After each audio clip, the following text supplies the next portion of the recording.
हरे कृष्णा। तो आज हम शुरू कर रहे हैं प्रहलाद महाराज के दिव्य उपदेश, उसके ऊपर आज हम चर्चा करेंगे। कुछ दिन पहले ही हमने नरसिंह चतुर्दशी सेलिब्रेट किया था, लास्ट वेडनेसडे को। उस दिन श्री नरसिंह भगवान का प्रागट्य दिन था। उसके पहले भी हमने इसी के ऊपर सेशन लिया हुआ था, जिसमें हमने देखा था कि किस प्रकार से नरसिंह देव प्रकट होते हैं प्रहलाद महाराज के लिए, और प्रहलाद महाराज उस समय पे उपदेश भी देते हैं अपने जो क्लासमेट्स होते हैं उसके लिए, उस लोगों को। तो श्रीमद् भागवतम में उसके ऊपर पूरा एक अध्याय है, तो उसके ऊपर आज हम थोड़ा चर्चा करेंगे। ठीक है।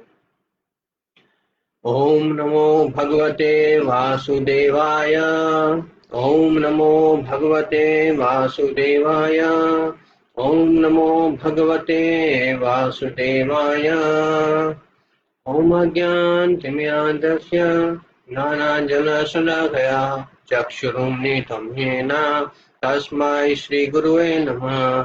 श्रीचैतन्यमनोभीष्टं स्थापितं येन भूतले स्वयं रूपः सदामह्यं ददाति स्वपदान्तिकम्। जय श्री कृष्ण चैतन्य प्रभु नित्यानंद, श्री अद्वैत गदाधर श्रीवास आदि गौर भक्त वृंद। हरे कृष्णा कृष्णा कृष्णा हरे हरे, हरे राम राम राम हरे हरे। हरे कृष्णा। तो आप सब लोगों का हार्दिक स्वागत है हमारे संडे प्रोग्राम में। तो श्रीमद् भागवतम में जो 7th कैंटो है, उसमें प्रहलाद महाराज के पूरी कथा आती है, नरसिम्हा भगवान की पूरी कथा आती है। उसमें 7th कैंटो के अंदर जो 6th चैप्टर है, वो चैप्टर जो है वो पूरा का पूरा प्रहलाद महाराज के टीचिंग के ऊपर है, जिसमें प्रहलाद महाराज अपने जो फ्रेंड्स होते हैं, जो दूसरे दैत्य के जो बच्चे लोग होते हैं, जो उनके साथ पढ़ते हैं प्रहलाद महाराज के साथ, उन लोगों को प्रहलाद महाराज उपदेश देते हैं। उसके ऊपर पूरा चैप्टर है। तो ये जो 6 चैप्टर है उसमें टोटल 30 श्लोकास है। तो ये जो 30 श्लोका है वो पूरे के पूरे उपदेश के रूप में है यहाँ पे। तो उसमें से हम कुछ चर्चा करेंगे। मैं सोच रहा था कि अगर हो सके तो 3-4 सेशन भी अगर हो सकता है तो हम ये 30 श्लोक जो है उसको हम कंप्लीट करेंगे, क्योंकि ये जो उपदेश है वो बहुत ही महत्वपूर्ण है हम सब लोगों के लिए।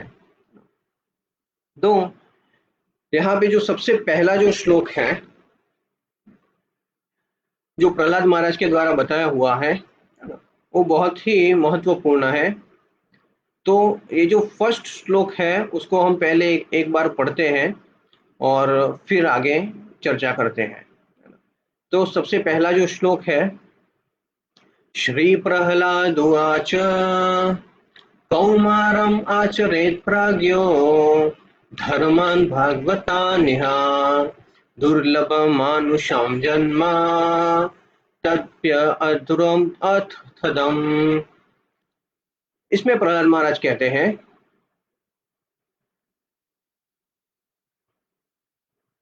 प्रहलाद महाराज ने कहा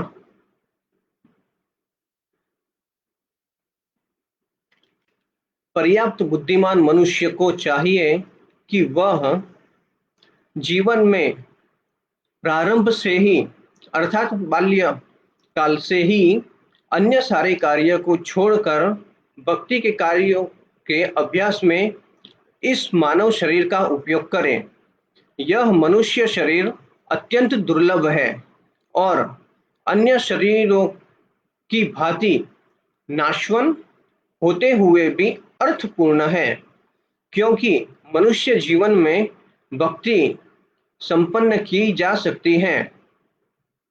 निष्ठा पूर्वक किंचित भी भक्ति की जाए तो पूर्ण सिद्धि प्राप्त हो सकती है।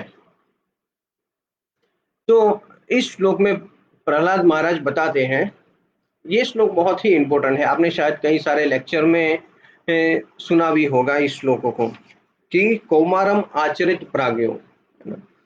यहाँ पे प्रहलाद महाराज कहते हैं कि हर एक मनुष्य को अपनी कौमार अवस्था से ही, मतलब बाल्य अवस्था, तो इसको कहते हैं अप्रोक्सीमेट, अगर 5 साल से ही हर व्यक्ति को भक्ति करनी शुरू कर देनी चाहिए प्रहलाद महाराज के हिसाब से, क्योंकि 5 साल के बाद व्यक्ति अच्छी तरह से हर चीजों को समझ सकता है। तो इसीलिए 5 साल की आयु से उसको शुरू कर देना चाहिए भक्ति के कार्य में। और साथ साथ में यहाँ पे एक चीज और भी लिखा हुआ है, कौमारम आचरित प्राज्ञ। प्राज्ञ मतलब, उसका मतलब होता है बुद्धिशाली। जो व्यक्ति बुद्धिशाली होता है उन लोगों के लिए, है ना। जैसे आपने कई बार एक लेक्चर में कुछ श्लोका से जिसमें बता रहे हैं कि सुदुर्लभा, है ना, ऐसा भी आता है कई जगह पे, तो उसका मतलब भी सेम ऐसा ही है कि बुद्धिशाली व्यक्ति, है ना। तो जो लास्ट लाइन है वो भी बहुत ही महत्वपूर्ण है। यहाँ पे बताया हुआ है कि जो कोई थोड़ा सा भी कार्य भक्ति के मार्ग में करता है तो वो पूर्ण सिद्धि प्राप्त हो सकती है उसको। तो भगवत गीता में भगवान ने उसके बारे में ऑलरेडी बताया हुआ है कि स्वअल्पमस्य धर्मस्य त्रायते महतो भयात। अगर भक्ति के कार्य में थोड़ा सा भी अगर किसी ने कार्य किया है तो वो उसको महान भय से उसकी रक्षा कर सकता है। तो वही सेम चीज यहाँ पे प्रहलाद महाराज भी बता रहे हैं कि अगर आपने छोटा सा भी अगर कार्य किया है भक्ति के मार्ग में तो वो आपके लिए बहुत ही लाभदायी होता है। तो इसका मतलब ऐसा नहीं है कि हम थोड़ा सा कर लें और फिर वेट करें कि कहीं नेक्स्ट लाइफ जब आएगी तब बाकी का कार्य करेंगे, तो ऐसा नहीं होना चाहिए। जितना प्रयास हो सके उतना अच्छी तरह से हमें प्रयास करना चाहिए भक्ति के कार्य में जुड़ने के लिए। हालांकि यहाँ पे प्रहलाद महाराज ने तो ऐसा भी बता दिया है कि ये अन्य सारे कार्यों को छोड़ के उसे भक्ति में लगना चाहिए। तो कई बार ये बहुत ही मुश्किल होता है गृहस्थ लोगों के लिए, तो इसीलिए गृहस्थ का कर्तव्य पालन करते हुए जितना भी समय मिले, क्योंकि ज्यादातर समय हमारा ऑलमोस्ट हम वेस्ट ही कर देते हैं। कई बार हम लोगों को कहते हैं तो लोग क्या कहते हैं कि नहीं हमारे पास टाइम नहीं है, अभी हमारी तो सिचुएशन ही ऐसी नहीं है कि हम कुछ समय निकाल सके। पर ऑलमोस्ट हम ज्यादा से ज्यादा समय वेस्ट कर देते हैं। अगर आपको देखना हो तो आप देखिए कि अभी लॉकडाउन के समय में कई सारे लोगों की ऑफिस चालू है, पर ज्यादातर लोग ऐसे हैं, है ना, जो घर पे ही बैठे हुए हैं। अब आप देखिए कि घर में हम बैठे हुए हैं तो हम कितना समय उसमें से भगवान के लिए निकालते हैं, भक्ति करने के लिए निकालते हैं, या फिर कितना समय हम भगवत गीता या श्रीमद् भागवतम पढ़ने के लिए निकालते हैं। तो ये आप देखिए, इससे पता चल जाता है कि हम समय का सही में सदुपयोग कर रहे हैं या नहीं कर रहे हैं। तो इसीलिए भगवान बताते हैं कि स्व अल्पमस्य धर्मस्य त्रायते महतो भयात्। ये दूसरे अध्याय का 40वें नंबर का श्लोक है। तो इसके हिसाब से हमें हमारे हमेशा प्रयास करना चाहिए। दूसरा यहाँ पे दो चीज बहुत ही महत्वपूर्ण बताई है प्रहलाद महाराज ने। जो ये श्लोक है उसका जो अंतिम शब्द है, अंतिम शब्द जो है उसमें क्या बताया है कि अध्रुवम अर्थदम, तदपि अध्रुवम अर्थदम। अध्रुवम का मतलब क्या है कि जो हमेशा नहीं रहता है वो, और अर्थदम का मतलब है कि बहुत कि अर्थपूर्ण है, वैल्यूएबल है। तो इसमें क्या बताया हुआ है कि हमारा जो ये शरीर है वो कैसा है, वो नाशवंत है। इसीलिए इसमें लिखा हुआ है कि अध्रुवम है, वो हमेशा रहने वाला नहीं है, क्योंकि ये शरीर छूट जाएगा, और शरीर जब छूट जाता है, जब ये आत्मा है वो दूसरा शरीर ग्रहण करता है, तो इसीलिए ये जो शरीर है वो नाशवंत है, पंच महाभूतों से बना हुआ है। पर साथ साथ में बताया है कि भले ये क्षण भंगुर है ना, पर ये है बहुत ही महत्वपूर्ण, है ना, अर्थपूर्ण है, मतलब बहुत वेरी इंपॉर्टेंट फॉर अस। इसका मतलब क्या हुआ कि ये शरीर नाशवंत है, पर ये शरीर में हमें एक चांस मिला हुआ है कि हम भगवान की भक्ति कर सके। 84 लाख योनियों में से सिर्फ ये एक ही योनि ऐसी है जिसमें हमें ये एक मौका मिलता है कि जिसमें हम भगवान के बारे में सोच सकते हैं, समझ सकते हैं, भगवान से और हमारा जो संबंध है वो क्या है वो हम देख समझ सकते हैं और इसके ऊपर कार्य कर सकते हैं। ये एक ही योनि ऐसी है। उसके अलावा जितने भी सारी योनियां हैं वो सारी की सारी योनियों में सिर्फ और सिर्फ भोग ही है, भोग योनि है। पर यही एक योनि है जो है कर्म योनि। इसीलिए इसको बताया हुआ है कि ये महत्वपूर्ण है इसमें कार्य करना। वैसे प्रहलाद महाराज के ने बताया है उस हिसाब से, और जो हमारे वैदिक सिस्टम है उसके हिसाब से, जब शुरुआत का जो समय होता है वो ब्रह्मचर्य का होता है। जब भी कोई बालक होता है, कोई भी मनुष्य है, तो उसके लिए ये 4 आश्रम, पहला है ब्रह्मचारी आश्रम, दूसरा है गृहस्थ आश्रम, तीसरा है वानप्रस्थ और चौथा है संन्यास आश्रम। तो ये 4 आश्रम है। तो 4 आश्रम में से जो पहला है वो ब्रह्मचर्य आश्रम है। तो यहाँ पे बताएं कौमारम आचरित प्राज्ञ, तो इसका मतलब है कि कौमार अवस्था है, शुरुआत में हर एक व्यक्ति को ज्ञान दिया जाता है ब्रह्मचर्य पालन करने का। और वो जब ब्रह्मचर्य पालन करता है तब वो सारी शिक्षाएं लेता है। उसमें जो वो हर एक विद्यार्थी जो होता है गुरु के आश्रम में जाके रहता है। स्विच चालू कर दिया। वो आश्रम में जाके रहता है। आश्रम में जाके जब कुछ समय के लिए वहां पे गुरु के आश्रम में रहता है, गुरु के आश्रम में रह के उसको सिखाया जाता है कि वो हर एक घर में जाए, घर में जाके हर एक जो घर में माताएं होती है उनको माता कह के संबोधित करे, है ना? और फिर वहां से भिक्षा ले, भिक्षा लेके वो गुरु को अर्पण करे और इस प्रकार से उसके अंदर एक ब्रह्मचर्य का ज्ञान मिलता है ना? और किस प्रकार से विनम्रता, ये सारे के गुण वहां पे डेवलप होते हैं। और उसके बाद आगे चल के उसको परमिशन मिलती है कि वो गृहस्थ आश्रम में प्रवेश करे। और स्टेप बाय स्टेप अगर जो व्यक्ति अच्छी तरह से ब्रह्मचर्य पालन करता है वही व्यक्ति सबसे अच्छा गृहस्थ बन सकता है। वरना अगर इसने ब्रह्मचर्य का पालन नहीं किया है तो फिर वो व्यक्ति भौतिक लालसा में ही पड़ जाता है। गृहस्थ आश्रम में, गृहस्थ के अंधकूप में वो पूरा का पूरा गिर जाता है। आगे के जितने भी ऑलमोस्ट श्लोकास है, जो प्रहलाद महाराज की शिक्षा है वो उसके ऊपर ही है, गृहस्थ आश्रम के को लेके ही पूरी शिक्षाएं दी हुई है। तो अगर व्यक्ति ने ब्रह्मचर्य पालन नहीं किया है तो उसकी ये परिस्थिति हो सकती है कि वो गृहस्थ आश्रम में फंस जाए। पर अगर व्यक्ति अच्छी तरह से ब्रह्मचर्य का पालन किया हुआ है उसने पहले 25 साल में, तो फिर उसके लिए बहुत ही आसान है कि वो गृहस्थ आश्रम का अच्छी तरह से पालन करके फिर वो वानप्रस्थ में जा सके और ग्रेजुअली संन्यास आश्रम की तरफ। तो ये अच्छी शिक्षा की प्रणाली,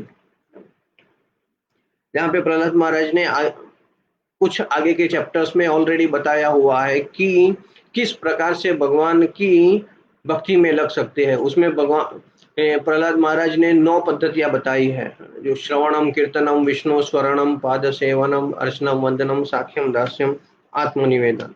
तो इस प्रकार से ये 9 में से कोई भी पद्धति का पालन करके हम भगवान की सेवा कर सकते हैं। तो इसलिए ये जो श्लोक है वो बहुत ही महत्वपूर्ण है कि हमें कभी भी समय का दुरुपयोग नहीं करना चाहिए। उसके बाद आगे चल के आगे का जो दूसरा श्लोक है, वो दूसरे श्लोक में प्रहलाद महाराज बताते हैं कि हर मनुष्य जीवन भगवत धाम जाने का अवसर प्रदान करता है एवं प्रत्येक जीव को विशेष रूप से उसे जिसे मनुष्य जीवन मिला है भगवान विष्णु के चरण कमल की भक्ति में प्रवृत्त होना चाहिए। यह भक्ति स्वाभाविक है क्योंकि भगवान विष्णु सर्वाधिक प्रिय आत्मा के स्वामी तथा अन्य सब जीवों के शुभ चिंतक हैं। तो यहाँ पे प्रहलाद महाराज बताते हैं कि जो भगवान है विष्णु, जो कृष्ण है, वो सबके शुभ चिंतक है ना। और ये जो मनुष्य जन्म है वो आपको एक अवसर प्रदान करता है। कौन सा अवसर प्रदान करता है? कि इस जन्म में से आप बाहर निकल सकते हो जन्म मृत्यु के चक्कर से। भगवद गीता के 5वें अध्याय में बताया हुआ है कि भोक्ताराम यज्ञ तपसा सर्वलोका महेश्वर सद सर्वभूतानाम नात्मा माम शांति उच्यते। तो ये श्लोक में भी भगवान ने बताया हुआ था कि मैं सबका स्वामी हूँ। भोक्ताराम यज्ञ तपसा, मैं सबका स्वामी हूँ, है ना। यज्ञ और तपस्या का भोक्ता मैं हूँ, है ना, सबका स्वामी मैं हूँ। और सूरज सर्वभूतानाम, मैं सबका शुभेच्छक मित्र हूँ। और यहाँ भी सेम चीज प्रहलाद महाराज बता रहे हैं कि भगवान विष्णु जो है वो सबके स्वामी तथा सब जीवों के शुभ चिंतक है, ऐसा बता रहे हैं। तो ये मनुष्य जन्म जो मिला हुआ है उसमें हमें ये अवसर मिलता है कि हम भगवान के धाम में फिर से जा सकते हैं। अब देखेंगे कि बहुत बड़े बड़े राजा लोग थे, जैसे कि भगवत गीता में स्वयं भगवान जो जनक राजा का उदाहरण देते हैं। जो जनक राजा जो थे वो अपना कर्तव्य पालन करते हुए भगवान को प्राप्त किया, क्योंकि उन्होंने अपना जो कर्तव्य है वो अच्छी तरह से पालन किया, उनका जो राजा का धर्म था। साथ साथ में हम देख सकते हैं कि युधिष्ठिर महाराज भी बहुत ही बड़े राजा थे, पूरे के पूरे विश्व के राजा थे, और पर भगवान के शुद्ध भक्त थे। ऐसा नहीं है कि उन्होंने अपना जो घर बार थे, उनका जो राजपाट है वो सब कुछ त्याग कर दिया और सब छोड़ के जंगल में चले गए। यहाँ पे आपको ये देखने को नहीं मिलेगा। आप अर्जुन को भी देख लीजिए, स्वयं अर्जुन जो है भगवान का भक्त भी है और सखा भी है, पर किस प्रकार से उन लोगों ने भगवान को प्राप्त किया, अपना जो कर्तव्य है वो अच्छी तरह से पालन किया, पर साथ साथ में उन्होंने एक महत्वपूर्ण कार्य किया था कि अपने जीवन में हमेशा कृष्ण को रखा हुआ था बीच में, है ना। जैसे कि आप देखते हो, अगर युधिष्ठिर महाराज ने राजसूय यज्ञ किया था, राजसूय यज्ञ जो होता है वो बहुत ही बड़ा यज्ञ होता है ना, और वो यज्ञ करना बहुत ही कठिन कार्य है। मैंने एक लेक्चर में तो ऐसा भी सुना था कि अगर जो राजसूय यज्ञ जो है ना, अगर कोई ये यज्ञ करने की शुरुआत करता है और अगर उसने ये यज्ञ को अच्छी तरह से कंप्लीट नहीं किया, इसमें कोई भी एक भी छोटी सी गलती कर दी, है ना, तो बहुत सारे ब्रह्म राक्षस होते हैं, वो आके वहां पे उनको उनके ऊपर अटैक करते हैं। पर राजसूय यज्ञ युधिष्ठिर महाराज ने क्यों किया? क्योंकि वो चाहते थे कि भगवान कृष्ण की महिमा सब जगह पे फैले, सब लोग समझे और सब लोग देखें कि भगवान कृष्ण जो है वो पूर्ण पुरुषोत्तम परमेश्वर है। इसीलिए उन्होंने राजसूय यज्ञ किया, और राजसूय यज्ञ में सबसे पहले अग्र पूजा जो है उन्होंने भगवान कृष्ण की। तो इसीलिए ऐसे जो सारे लोग हैं उन्होंने प्रयास क्या किया, अपना कर्तव्य किया, प्रसाद साथ में भगवान को साथ में रखा, तो इसीलिए वो सब लोग इतने सफल हुए। तो इसी प्रकार से हमें भी हमारे कर्तव्य को अच्छी तरह से करना चाहिए। घर बार परिवार को छोड़ना नहीं है, पर सारे के सारे जो कार्य है उसमें हमेशा भगवान को साथ में रखना है। तो इस प्रकार से जब हम कार्य करेंगे तो वो कार्य हम संपूर्ण सफल होंगे। और साथ साथ में अंत में जैसे यहाँ पे बताया है कि स्वधाम जाने का भी अवसर हमें प्राप्त होता है, तो उसका हम अच्छी तरह से लाभ ले सकते हैं। यहाँ पे प्रभुपाद ने बताया हुआ है कि आप भगवान के साथ किस प्रकार से संबंध बना सकते हो। जैसे दास्य रस है, दास्य रस में भक्ति कर सकते हो, सख्य रस में भक्ति कर सकते हो, भगवान के मित्र बन सकते हो, वात्सल्य रूप में भगवान से प्रेम कर सकते हो, या फिर माधुर्य रस में कर सकते हो। तो इस प्रकार से अलग अलग किसी भी संबंध से भगवान को प्राप्त किया जा सकता है। उससे आगे चल के प्रहलाद महाराज बताते हैं तीसरे नंबर के श्लोक में, है ना, जिसमें प्रहलाद महाराज आगे चल के बताते हैं कि हे दैत्य दैत्य कुल में उत्पन्न मेरे मित्र, शरीर के संपर्क से इंद्रिय विषयों से जो सुख अनुभव किया जाता है, मतलब ये जो इंद्रिया है उससे हमें जो कुछ भी सुख मिलता है उसके बारे में प्रहलाद महाराज यहाँ पे बताते हैं, वह तो किसी भी योनि में अपने विगत सकाम कर्मों के अनुसार प्राप्त किया जा सकता है। इसका मतलब क्या हुआ कि हमें जो कुछ भी सुख अभी मिल रहा है, इंद्रिय सुख, है ना, तो वो सारे का सारा जो सुख है वो किस प्रकार से आता है। यहाँ पे लिखा हुआ है कि पिछले जन्मों में हमने जो कुछ भी सकाम कर्म किए हुए हैं उस कर्मों के हिसाब से जो कोई भी हमें सुख मिलने वाला है, वो सुख किसी भी योनि में, मतलब कोई भी योनि में वो प्राप्त हो सकता है ना। फॉर एग्जाम्पल, अगर किसी के जीवन में, जस्ट उदाहरण की ओर पे आप देख सकते हैं कि अगर ऐशो आराम लिखा हुआ है, उसने बहुत ही अच्छे कार्य किए हुए पिछले जन्म में, पर साथ साथ में ऐसा कुछ बुरा कार्य भी किया हुआ है, तो बुरा कार्य किया हुआ उसकी वजह से उसको पशु शरीर में जाना पड़ा, तो मान लीजिए कि वो कुत्ते के शरीर में चला गया। पर यहाँ पे क्या बताया हुआ है कि उसको वो जो सकाम कर्म के हिसाब से जो कुछ भी सुख मिलना हुआ है वो कोई भी योनि में मिल सकता है। तो अब देखिए, अगर इतना कुत्ता भी है वो भी मर्सिडीज गाड़ी में घूमता होता है ना, एसी में सोता हुआ है, तो इस प्रकार से उसको कोई भी योनि में इस प्रकार से सुख मिल जाएगा। तो यहाँ पे क्या बताया कि ऐसा सुख बिना प्रयास से, जिस प्रकार से दुख हमें मिलता है ना, उस प्रकार से सुख भी बिना प्रयास के ही प्राप्त हो सकता है।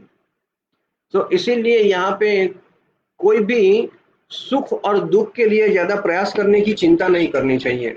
जिस प्रकार से सुख दुख हमें मिलता है बिना बुलाए, उसी प्रकार से सुख भी आता है बिना बुलाए, क्योंकि वो हमारे नसीब में लिखा ही हुआ है। जो हमने पिछले जन्म में जो कार्य किया हुआ है उस कार्य के हिसाब से हमें सुख और दुख प्राप्त होने ही वाला है। तो इसीलिए प्रहलाद महाराज यहाँ पे कहते हैं कि इसके लिए बहुत ही चिंता करने की जरूरत नहीं है आपको।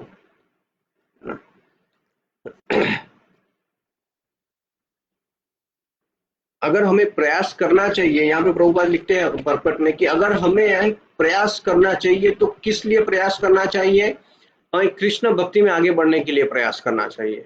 हमारा जो प्रयास होना चाहिए वो इस डायरेक्शन में ज्यादा होना चाहिए, क्योंकि सुख और दुख वो तो जो हिसाब से हमारे में लिखा हुआ है उस प्रकार से हमें मिलने ही वाला है। तो इसके लिए ऐसा नहीं होना होगा कि अगर आप बहुत प्रयास करेंगे और बहुत धन इकट्ठा करेंगे तो आपको बहुत सुख प्राप्त होगा, तो ये संभव नहीं है। क्योंकि आप देखेंगे कि अगर बहुत सारा धन भी इकट्ठा किया हुआ है ना, फिर भी वो बैंक में ही रह जाता है और व्यक्ति उठ जाता है ना, तो फिर उसका क्या मतलब। अब देखिए, अगर पिछले 5 महीने का रिकॉर्ड आप नोट करेंगे तो पिछले 5 महीने में, 6 महीने में, दिसंबर से ये कोविड-19 शुरू हुआ, तब से लेके अभी तक कितने लोगों की मृत्यु हो गई। Approximate 2 lakh, more than 2 lakh. ये WHO का के रिकॉर्ड के हिसाब से है कि इतने लोगों ने शरीर छोड़ दिया है। तो आप सोचिए कि इन लोगों ने कभी सोचा होगा कि ये आने वाले 5 महीने में कोई भी एक तारीख हमारी अंतिम तारीख होगी? सोचा होगा? किसी ने नहीं सोचा होगा। सब लोग लगे हुए थे अपने हिसाब से मेहनत करने के लिए, पैसा इकट्ठा करने के लिए, है ना। जितना जरूरी है उतना तो करना ही चाहिए, उसके लिए कोई मना नहीं है, पर साथ साथ में इतना भी प्रयास नहीं होना चाहिए कि हमारा पूरा जीवन इसमें ही व्यतीत हो जाए। इसीलिए यहाँ पे प्रहलाद महाराज कहते हैं कि आपके नसीब में जो सुख लिखा हुआ है वो किसी ना किसी प्रकार से वो आने ही वाला है। इसके लिए अलग से प्रयास करने की कोई जरूरत नहीं है। प्रयास ऐसा ही होना चाहिए कि जो आपको कृष्ण भक्ति में आगे बढ़ाए, है ना। अर्थ के लिए आगे बढ़ना, अर्थ के लिए जो कोई भी प्रयास होता है वो प्रयास का कोई फायदा नहीं है, ना? तो ये यहाँ पे बताते हैं प्रहलाद महाराज। उसके बाद प्रहलाद महाराज बताते हैं कि ये संसार में, है ना, कुछ भी सही है या गलत है, इसका जो ये डिसाइड करने में जो व्यक्ति, है ना, पूरा का पूरा जीवन व्यतीत कर देता है ना, तो ऐसा नहीं होना चाहिए। पर क्या सही है या क्या गलत है, वो अच्छी तरह से उसको समझ के, जब तक ये हमारा शरीर है ना, जब ये हेल्दी शरीर है हमारे पास, उस समय पे उसको सारी ये किस प्रकार से हम ये जीवन के सही लक्ष्य को प्राप्त कर लें, उसके लिए प्रयास करना चाहिए, है ना। ये 5 नंबर के श्लोक में बताते हैं प्रहलाद महाराज। और उसके बाद का जो श्लोक है वो बहुत ही महत्वपूर्ण है आगे चल के। हाँ, इसमें एक चीज और है ना, कि यहाँ पे बताया हुआ है अगले श्लोक में कि अर्थ द्वारा जो कुछ भी हमें सफलता मिलती है ना, वो सारी की सारी सफलता के लिए बहुत प्रयास नहीं करना चाहिए, ये बताया था। उसमें एक बहुत ही अच्छा एक स्टोरी बताया हुआ है ना, जिसमें क्या बताया हुआ है कि एक बार एक व्यक्ति था, है ना, वो व्यक्ति बिजनेसमैन था। वो जो बिजनेसमैन, उसका कपड़े का बहुत बड़ा कारोबार था, और वो जो कारोबार था वो बहुत चलाता था, बहुत चलाता था, बहुत धन इकट्ठा करता था, बहुत धन इकट्ठा किया उसने। और उसके जो 2 लड़के थे, वो 2 लड़के भक्त थे। अब वो जो 2 लड़के भक्त थे, तो उन्होंने सोचा कि हमारे जो पिता हैं वो पूरा जीवन इस तरह से वो काम ही कर रहे हैं, काम ही कर रहे हैं, तो कुछ करना चाहिए कि जिसकी वजह से मेरे हमारे जो पिता है वो भी भगवान की भक्ति में कुछ जुड़े। तो ऐसा वो सोच रहे थे, पर उन्होंने बहुत प्रयास किया, पर कभी भी वो सफल नहीं हुए। वो ऐसा ही सोचते थे कि कैसे भी करके हमारे पिताजी को ये भगवान के कार्य में जोड़ना है। तो उनसे तो वो कार्य हुआ नहीं। तो एक बार क्या हुआ था कि बहुत सारे भक्त लोग, है ना, जा रहे थे यात्रा के ऊपर, अलग अलग जगह पे वो यात्रा करने के लिए जा रहे थे, और साथ साथ में, है ना, बद्रीनाथ, केदारनाथ गए, फिर हरिद्वार गए, फिर काशी गए, सब जगह पे वो एक बहुत बड़ी यात्रा निकाली थी। तो उन्होंने सोचा कि हमारे जो पिताजी हैं उसको हम ये यात्रा में जोड़ देते हैं कैसे भी करके। तो उन्होंने कुछ प्रयास किया, तो उनके पिताजी मान गए कि हाँ ठीक है, चलो यात्रा करके आते हैं। तो एक बार गए, तो उनके साथ यात्रा में गए सब लोग। अब जब भी ये सारे के सारे भक्त लोग जहाँ पे भी जाते थे, कीर्तन करते थे, दर्शन करते थे, तो वो व्यक्ति बहुत ही अलग अलग रहता था, है ना, क्योंकि उसको तो पहले से ही सिर्फ धन इकट्ठा करने में, बिजनेस करने में ही इंटरेस्ट था। भगवान के नाम में कभी इंटरेस्ट हुआ ही नहीं।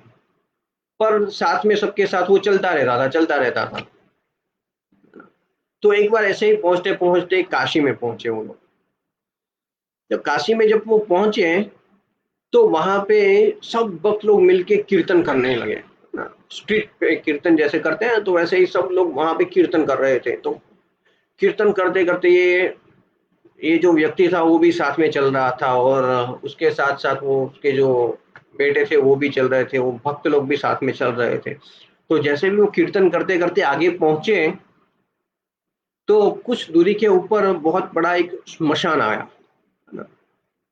तो वहां पे 6-7 लोगों को एक साथ वहां पे जलाया जा रहा था, है ना। जो शव आए हुए थे उनको वहां पे जला रहे थे, और कुछ 4-5 शव और भी वेटिंग में पीछे लगे हुए थे, है ना। तो जैसे ही वहां पे पहुंचे, तो ये जो व्यक्ति था वो बहुत ही गंभीर हो गया, गंभीर हो गया, और वहां पे पास में बैठ के चिंतन करने लगा और सोचने लगा। तो ये उनके जो बेटे थे उन लोगों ने देखा, और कुछ दूसरे कुछ भक्त लोग थे उन्होंने भी देखा ये व्यक्ति को। तो जैसे उन्होंने देखा तो उनको लगा कि अरे, मेरे पिताजी इतने गंभीर हो गए हैं। तो उन्होंने लगा कि अरे, जैसे ये श्मशान है और श्मशान में सब लोगों को यहाँ पे जला रहे हैं, तो इसकी वजह से अब इनके अंदर कुछ साक्षात्कार हुआ होगा, है ना, वैराग्य आया होगा। ऐसा होता है ना, कभी स्मशान में कुछ लोग जाते हैं, अगर किसी की मृत्यु हो गई तो स्मशान में जाते हैं, तो कुछ लोगों को उस समय पे बहुत ही बड़ा वैराग्य आता है। तो क्या सोचते हैं वहां पे जाके कि अरे देखो ये कैसा समय है ना, ये व्यक्ति कितने अच्छे थे, अब चले गए, ये तो कुछ रखा नहीं है। बस वहां पे बैठ के आधा घंटा ये सोचते हैं, और जैसे ही वहां से बाहर निकलते हैं, तब जब जैसे वैसे थे वैसे के वैसे हो जाते हैं। इसको कहते हैं स्मशान वैराग्य, है ना। कुछ समय के लिए वो वैराग्य आता है, बाद में वो वापिस चला जाता है। तो इस प्रकार से ये जो व्यक्ति था वो वहां पे बहुत ही गंभीर उसको देखा, तो उन लोगों ने सोचा कि हाँ चलो, अब मेरे पिताजी हैं वो कुछ अब चेंज हो रहे हैं, ऐसा लगता है अब ये भक्ति करना शुरू कर देंगे, ऐसा लग रहा है। तो कुछ भक्तों ने जाके उनको पूछा कि आप क्या सोच रहे हैं, आप बताइए, है ना। तो उसने कहा कि मैंने पूरा मेरा जीवन व्यर्थ बिता दिया। उनको लगा हाँ हाँ, बहुत ही अच्छा लगता है, मतलब अब तो साक्षात्कार होने वाला है अब। तो उन्होंने कहा कि क्यों, ऐसा आप क्यों बोल रहे हैं कि पूरा जीवन आपने ऐसे ही गवा दिया, वेस्ट पूरा हो गया। तो उन्होंने कहा कि ये देखिए कि यहाँ पे कितने लोगों को यहाँ पे जलाया जा रहा है ना। मैंने मेरा पूरा जीवन कपड़े का धंधा करने में पूरा व्यतीत कर दिया, पर अगर मैं वो नहीं करके यहाँ पे आगे अगर ये लकड़े का धंधा करता तो कितना अच्छा होता, आज मैं कितना करोड़पति होता। देखिए यहाँ पे कितने लोगों को जलाया जा रहा है, कितने सारे लकड़े की जरूरत है। तो मैं सोचता हूँ कि बहुत अच्छा होता अगर मैं लकड़े का बिजनेस करता यहाँ पे आके, तो आज मैं और ज्यादा करोड़पति होता।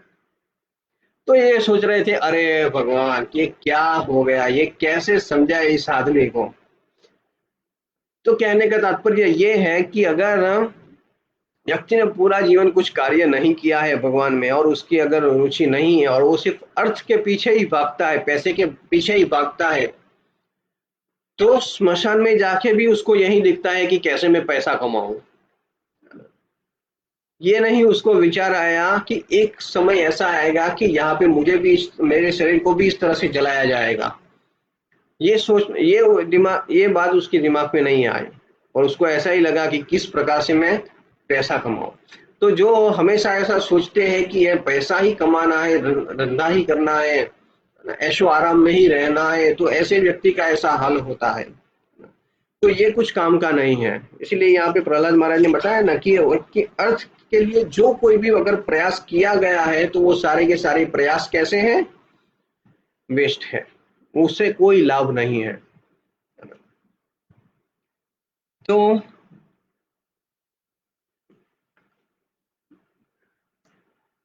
इस प्रकार से अगर क्या सही है और क्या गलत है, वो अच्छी तरह से व्यक्ति को समझ लेना चाहिए कि ये हमारा जो मनुष्य जन्म है, उस जन्म में क्या मिलेगा तो अच्छा फायदा होगा, और क्या नहीं मिलेगा तो फायदा नहीं होगा, है ना।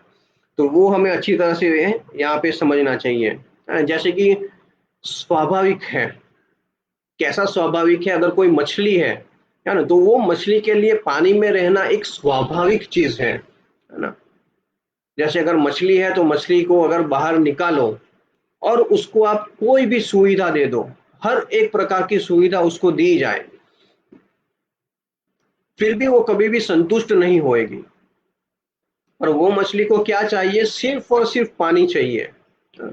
अब बहुत बड़े 5 स्टार होटल में रखो, या फिर एसी रूम में उसको रखो, या फिर उसको अलग अलग तरह के खाने की चीजें दो, या कुछ भी दो उसको, पर वो कभी भी उससे सेटिस्फाइड नहीं होगी। उसको क्या चाहिए, सिर्फ और सिर्फ पानी चाहिए।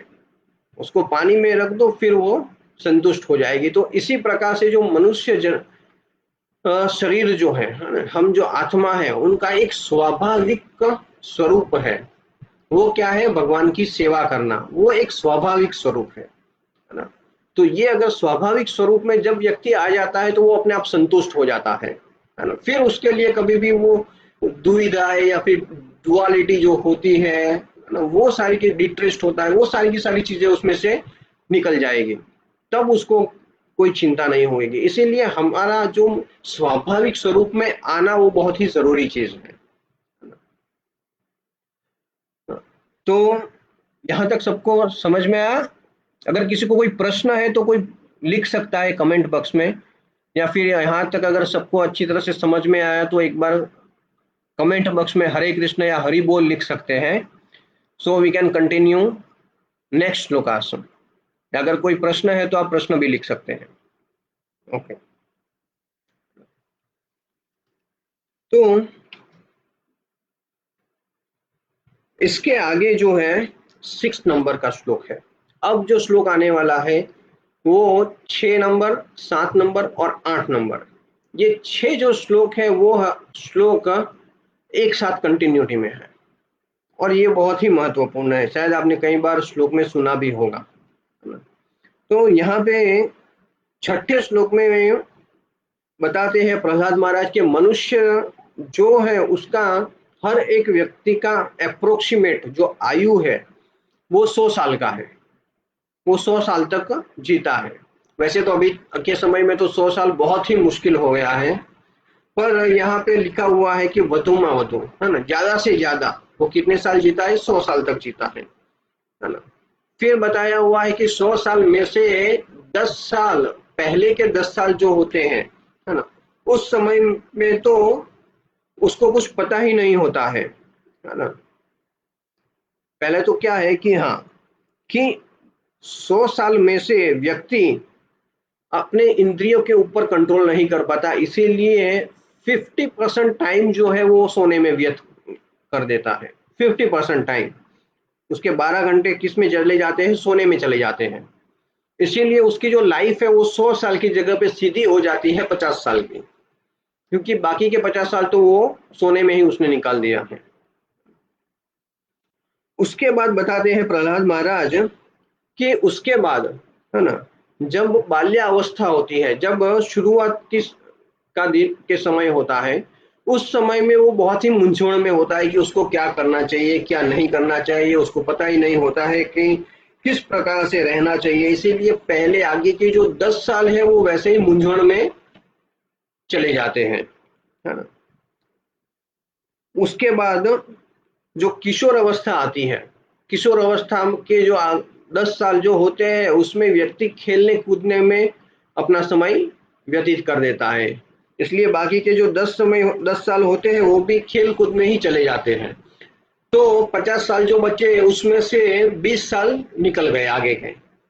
फिर प्रहलाद महाराज बताते हैं कि पीछे के जो वृद्धावस्था के जो का जो समय होता है, तो उस समय में वो व्यक्ति बीमार होता है या फिर वो अपनी भौतिक प्रवृत्तियों में लगा हुआ रहता है कि मेरा पोता है, उसको देखना है, उसको संभालना है, मेरे पोते हैं, उसके पोता है ना। फिर या पूरी की पूरी लाइन लगी हुई होती है, तो उसमें वो पूरा समय व्यतीत कर देता है। तो पीछे के 20 साल भी निकल गए, तो आगे के 20 साल निकल गए खेलने कूदने में, और पीछे के 20 साल निकल गए जब बीमार है या फिर अपनी फैमिली लाइफ में उसमें रह गए, तो उसमें निकल गए। अब बचे बीच के 10 साल।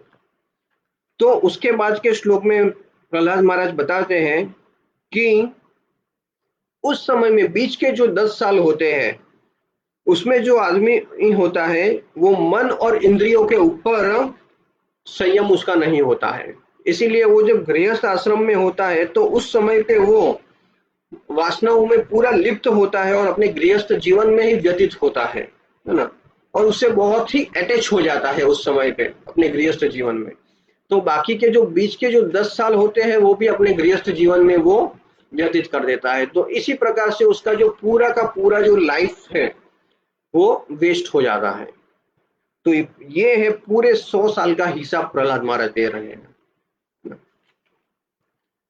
तो यहाँ पे प्रभुपाद अपने परोपट में बताते हैं कि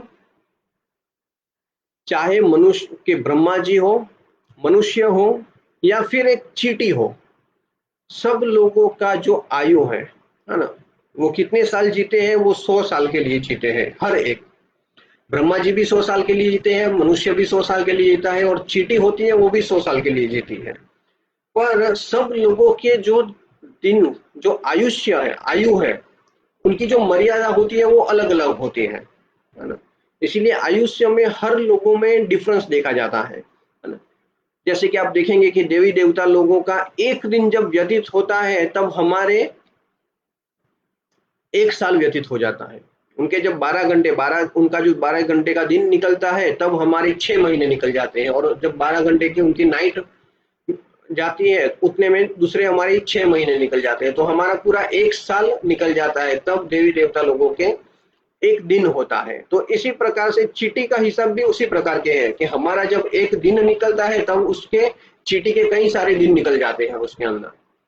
और इसी प्रकार से ब्रह्मा जी का समय है ना, जैसे हमने कई बार बताया हुआ है कि जैसे पूरा का पूरा 1000 बार चतुर्युग घूमता है, उस समय पे ब्रह्मा जी के सिर्फ 12 घंटे होते हैं, तो इस समय पे ब्रह्मा जी का भी 100 साल होता है जीने का।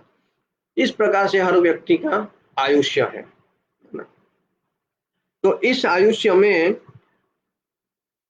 ज्यादा से ज्यादा व्यक्ति है ना इंद्रिय तृप्ति में लगा हुआ होता है ना?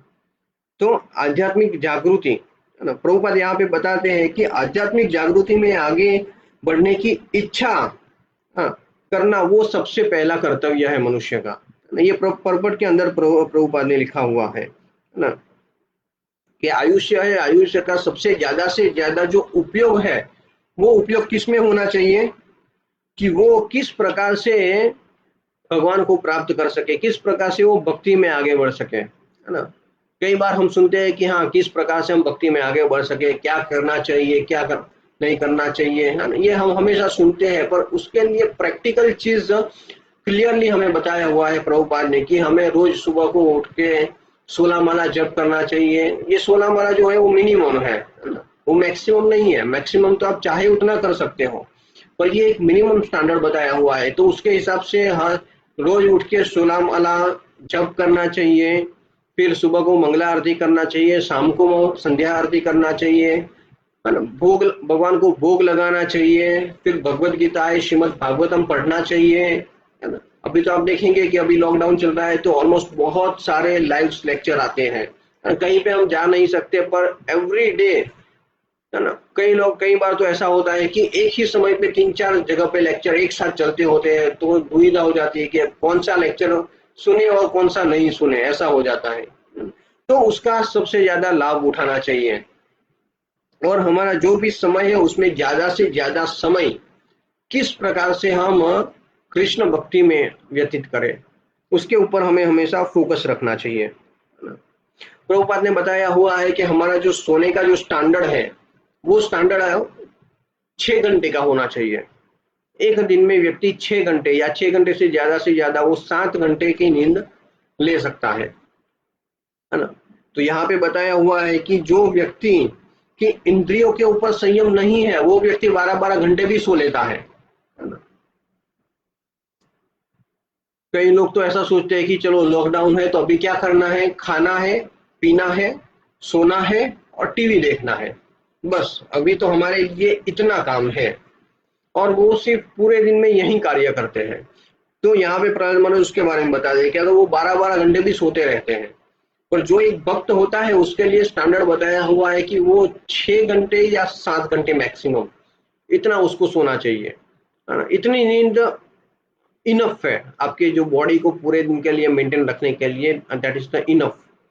पर वो हमें आना चाहिए कि किस समय पे हम वो 6 से 7 घंटे सोएं, है ना। तो व्यक्ति सोचता है कि चलो 6 से 7 घंटे सोना है, तो वो क्या करेगा, रात को 12 बजे सोएगा और सुबह को 6 या 7 बजे उठने का प्रयास करेगा, तो नहीं होगा, ये होगा ही नहीं। तो वो व्यक्ति 8 बजे सुबह उठेगा तो भी वो फ्रेशनेस होगा ही नहीं उसके ऊपर। इसलिए आपको जल्दी सोना है, सुबह को शाम को 9 बजे सोना है, और फिर 3 बजे या 4 बजे या 4:30 बजे अगर आप उठ जाओगे तो आप 100% फ्रेश रहोगे और पूरे दिन फ्रेश रहोगे। तो ये बहुत ही महत्वपूर्ण है कि युक्त आहार विहार इसको बताया हुआ है ना, भगवत गीता में बताया हुआ है कि आहार युक्त आहार विहार से, ये हमने 6th चैप्टर में हमने देखा था, जिसमें भगवान बताते हैं कि आहार विहार है ना, निद्रा है और आहार है, वो सब कुछ अच्छी तरह से मेंटेन होना चाहिए, तभी व्यक्ति योगी बन सकता है, ऐसा भगवान ने बताया है।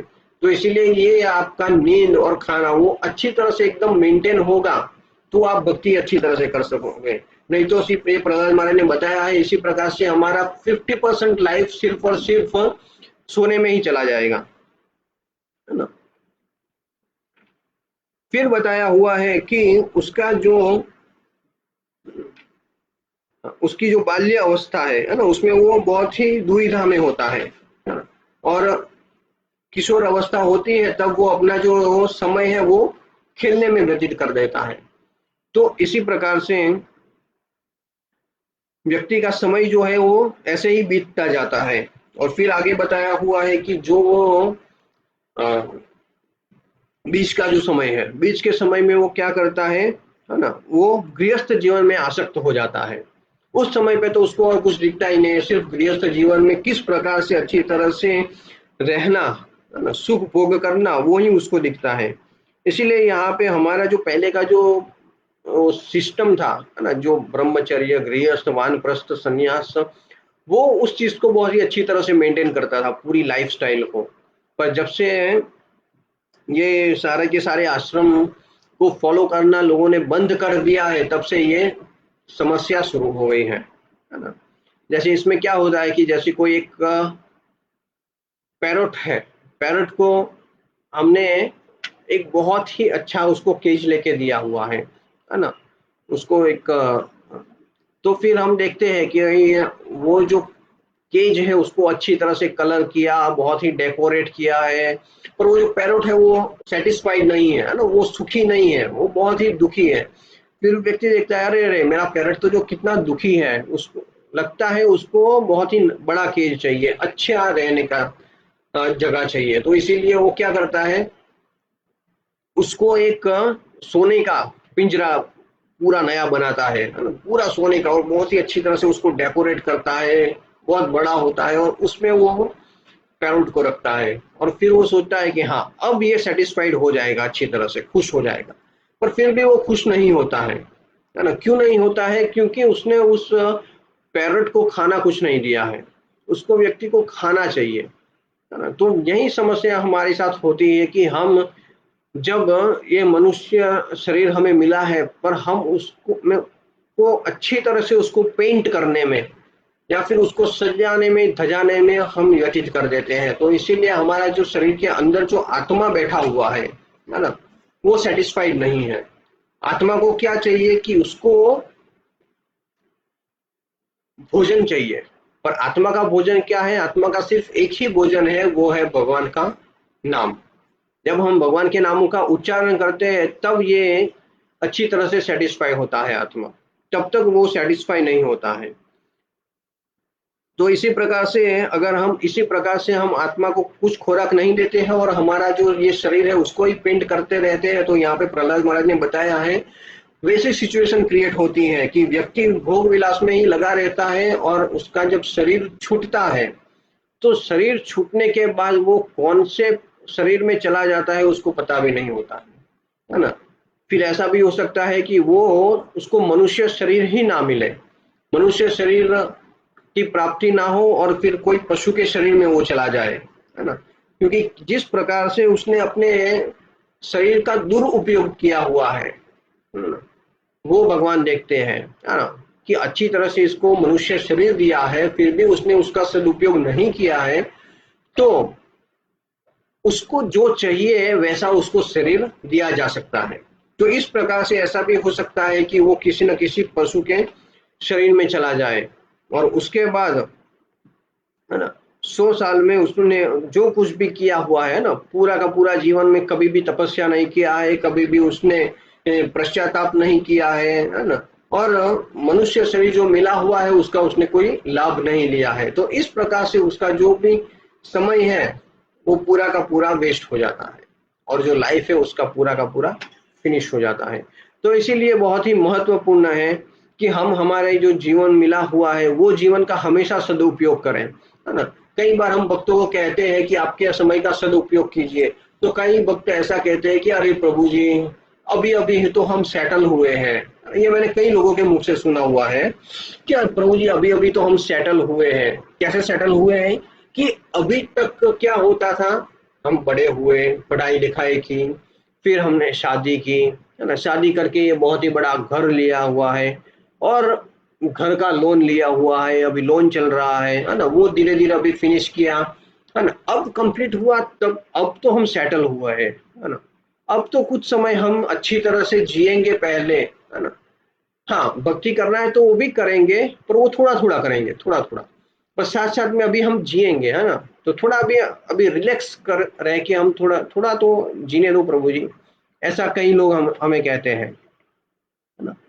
पर इसमें समय कब निकल जाएगा उसका कोई भरोसा नहीं है, कोई गारंटी नहीं है, हाँ। और समय कब हाथ में से निकल गया पता भी नहीं चलता, फ्रैक्शन ऑफ सेकंड। जैसे मैंने बताया अभी पांच, ये 2 लाख लोगों को पता होगा, पहले था पता, है ना। सब लोगों ने बहुत ही अच्छी तरह से सेलिब्रेट किया था 31 दिसंबर, है ना। हैप्पी न्यू ईयर, सब लोग happy new year happy new year करके सेलिब्रेट कर रहे थे। तो उस समय पे किसी को पता था कि ये जो हैप्पी न्यू ईयर है वो न्यू ईयर तो पूरा खत्म ही नहीं करने वाले हम, किसी को पता नहीं था, किसी को, है ना। पर फायदा सिर्फ उसी को होता है कि जिसने कृष्ण भक्ति में कुछ कार्य किया हो। स्वल्प अल्पमस्य धर्मस्य त्रायते महतो भयात, है ना।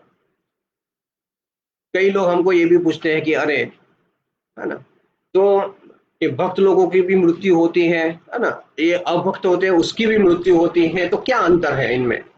मृत्यु तो सबका होना है, तो फिर देखा जाएगा, है ना। कई बार लोग ऐसा भी प्रश्न पूछते हैं। पर इसमें दोनों में, जब भक्त शरीर छोड़ता है उसमें और अभक्त शरीर छोड़ता है उसमें आसमान जमीन का फर्क होता है।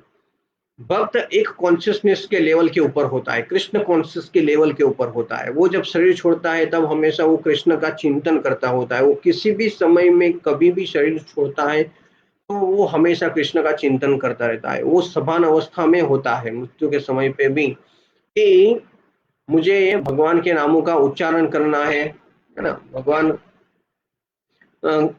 कि धाम में जाने का प्रयास करना है ना। इसलिए अंत काले च मामेव स्मरण मुक्ता कलेंगे, है ना। तो ये चीज उसको दिमाग में हमेशा रहती है। पर अभक्त होता है उसके लिए तो सब कुछ एक समान ही है, वो कभी भी ऐसा सोचता नहीं है कि कब क्या अंत समय में किसका चिंतन करना है, क्या करना है, कुछ नहीं, उसको कुछ पता नहीं होता है। तो इसीलिए इस दोनों चीजों में बहुत ही बड़ा अंतर होता है।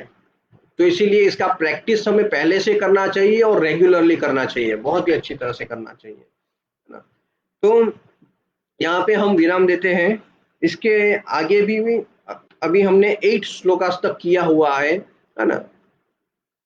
सही बात है कि हम भगवत गीता स्टडी कर रहे थे, पर भगवत गीता में बीच में नरसिंह चतुर्दशी आया, इसीलिए नरसिंह लीला आ गई, और नरसिंह लीला के साथ साथ ये प्रहलाद महाराज के दिव्य उपदेश आ गए। तो फिर ये मेरे दिमाग में आ गया, तो इसको हम अब कंटिन्यू कर रहे हैं। तो मैं सोच रहा हूँ कि अभी इसको शुरू किया है तो हम ये 30 श्लोकास कंप्लीट करेंगे, क्योंकि ये बहुत ही महत्वपूर्ण है ना। तो ये हम कंप्लीट करेंगे, फिर हम इसके साथ साथ में कंटिन्यू करेंगे भगवत गीता को आगे चल के। हरे कृष्णा। किसी को कोई प्रश्न है तो पूछ सकता है ना, हमें कमेंट बॉक्स में लिख सकता है। अगर प्रश्न नहीं है, सब कुछ समझ में आ गया, तो एक बार हरे कृष्ण।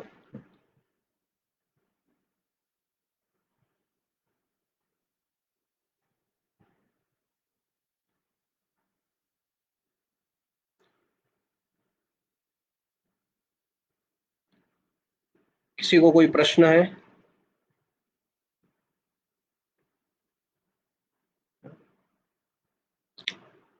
ओके, ठीक है सर। तो नेक्स्ट वीक हम फिर से यहाँ से कंटिन्यू करेंगे। नेक्स्ट सैटरडे को हम मिलेंगे वैष्णव एटिकेट के साथ, और संडे को हम मिलेंगे प्रहलाद महाराज के दिव्य उपदेशों के साथ। हरे कृष्ण।